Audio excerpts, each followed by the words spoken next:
So, for a little while I was curious why Phil made it a point to give us this movie to watch over a weekend where we would have plenty of time to do so. And then, here I am, Sunday night, 9 o'clock, and I've done nothing this entire weekend but watch this movie. I couldn't just let it slide, watching the first one. Of course I had to go watch the second one. Then after the second one, I was all into it and had to go watch the third one. Then, that just wasn't enough, so I had to go find the extended version, watch it again, watch the next one again, and then watch the next one again.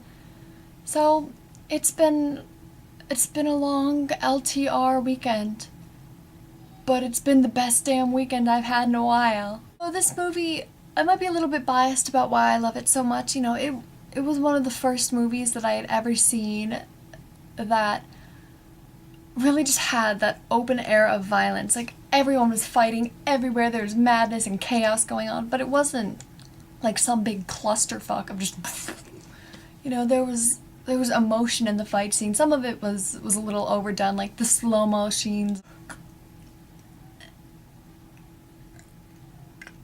I could have done without some of that, but what are you gonna do?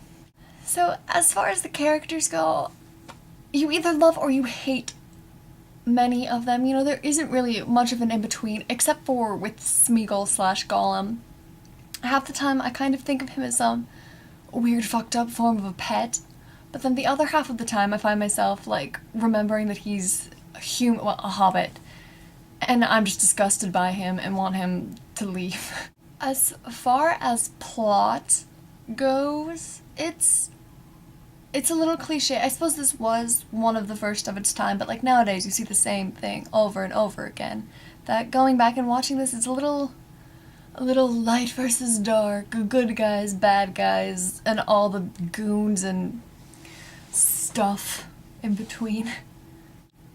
As far as a main villain goes, I always thought that this was a silly concept for a villain, the giant eye. I remember even being a little kid in the theaters thinking that Mordor was stupid. So seriously, anybody see my ring? Anyone? It's gold. No? What about you? You little hobbit?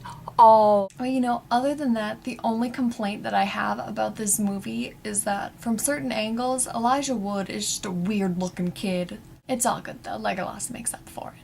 As far as whether or not you should watch this movie, if you haven't seen it, I don't know where you've been or what you've been doing, but yeah. Yes, you should. If you have seen it and don't like it, then I don't know what's wrong with you. I don't know where you belong, but it's not out in society.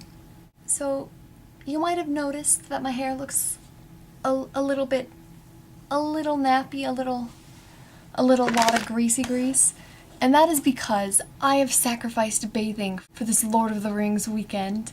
And do not judge me, there is no time for a shower in the middle of your Lord of the Rings weekend.